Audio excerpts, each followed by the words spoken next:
Season's greetings from the witch house, my friends. Make sure you shut your doors and keep them locked tonight. Santa's not the only one who does the rounds at this time of year.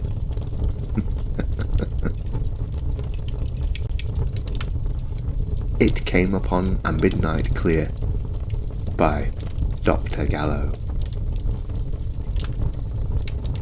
The kids were ecstatic at the prospect of snow on Christmas Eve. Helena, not so much.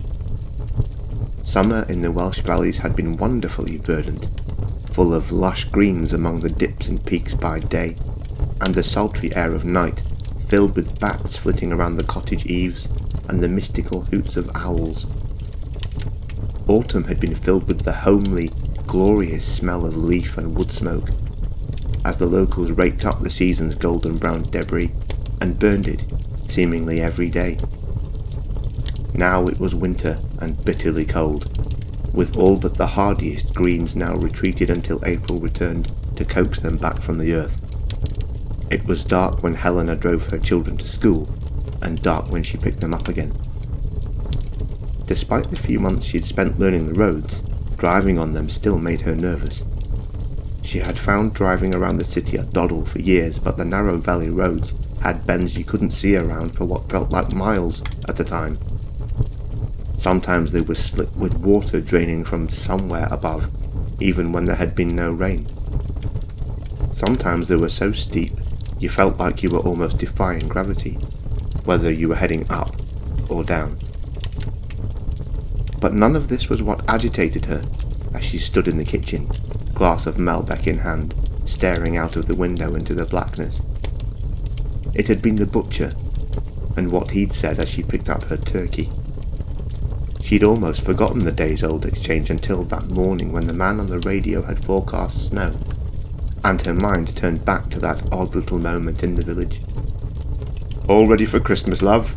he'd boomed at her, taking her quite by surprise.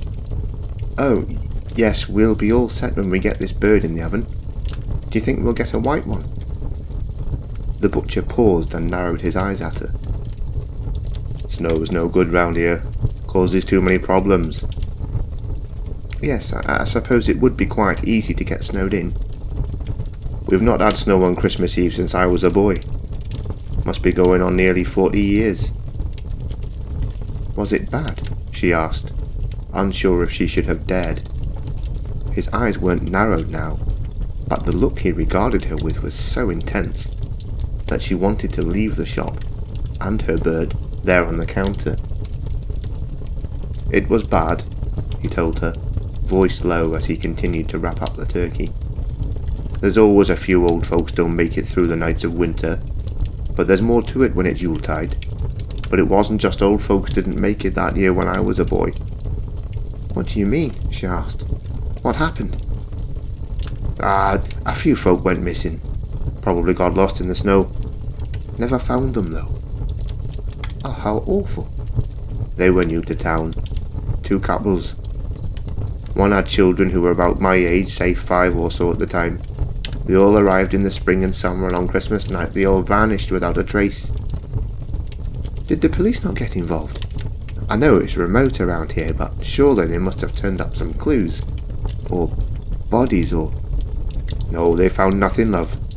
The house doors were open, but nobody was home. There were drifts starting in the hallways where the snow had got in." "Goodness." "Oh, you'll be fine, nothing to be afraid of. Just a lot of superstitious nonsense." What was superstitious about it?" "Oh, you know how these old villages are, full of folk tales. Don't worry your head about it. Just make sure you get to bed at a reasonable hour, lights out and all that. You don't want to put Santa off, do you?" He handed the turkey over to her with a smile, and she felt better. "Just remember to keep a rhyme in your heart come Christmas Eve. That's what my nana always told me. A rhyme will see you through." "Through what?" she tittered nervously, but he simply tied up the plastic bag and pushed it over the counter. "That's £15 for the turkey, love. It'll feed you for days, that will." As she stared at the all-encompassing blackness of the valley beyond the window and wondered what it all meant, the first fat, powdery flake of snow landed silently and stuck to the pane, brilliant white and hovering in the dark. Another followed, then another. Then, Jester the tabby cat announced his displeasure at the snow's intrusion by meowing loudly from outside the front door. "Fuck," she whispered to the empty room. She'd have to open the door and let him in, otherwise he'd freeze. A matter she would never have given a moment's thought if it hadn't been for that silly butcher telling her to keep the door locked. It briefly and horribly crossed her mind to let him stay out there anyway, but the thought shamed her as soon as it had passed. She wouldn't have forgiven herself, and neither would Tom or Peter, sleeping happily away upstairs. The idea of opening the house to the elements, to the darkness outside, was sending her anxiety through the roof, and she cursed the butcher inwardly for spooking her so carelessly. "I'll just give it 5 minutes," she thought to herself. "It might go off." 10 minutes later, the windows were mostly white, and the little patches of darkness she could still see were getting smaller by the second. There was no escaping this, she realised, and finally plucked up the courage to unlock the front door. She braced herself against the cold and whatever else she thought she might find and yanked it open swiftly. Jester meowed indignantly as he scurried inside, shaking off clumps of the white stuff all over the carpet as he went, and disappeared into the living room. Helena was about to shut the door again, but stopped when she saw the hoof prints. They went from left to right across the area just beyond the front door, and over the cat's trail, before vanishing into the darkness off to the side. She became aware of a noise amidst the quiet shushing of the trees in the breeze, something crunching against the icy earth beyond the light, something drawing closer. She did not dare look up to see what was coming toward her, so she just stared at the snow on the ground, unable to move. A voice, odd and frightening, came out of the dark as it approached. "He knows if you've been bad or good, so be good, for goodness sake." She kept her eyes firmly affixed to the increasing white carpet before her, and the bottoms of the thing's legs came into view. They were dark grey fur ending in hooves of deep mahogany. Black metal nails poked up bloodily through the edges of those hooves, as if the thing had been cruelly shooed by some disgraced and vile farrier. Helena shuddered violently out of fear and against the cold. She couldn't begin to make sense of what was happening. The voice came again. "The game is forfeit if you run away. Perhaps you have a rhyme to play." "Yes," she said feebly as she began to vaguely understand. "I do. I have a rhyme. A rhyme for you." The creature gave a purring croak. Did that mean it was pleased? When it didn't speak, she took it as a prompt to continue. "It's Christmas Eve. My boys are sleeping. Please, don't let them hear me weeping." "I like your style. I think I'm going to stay a while. Tell me what they call you here. Speak the truth, with little fear." She noted the choice of words. It told her to speak with little fear, not none. It was still a threat. She was not safe, and neither were her children, and this thing wanted her to know it, delighting in her horror. "They call me Hell," she started, and her mind went blank for a moment before the words started to flow again. "They call me Hell about these parts. Creature, do you have no heart?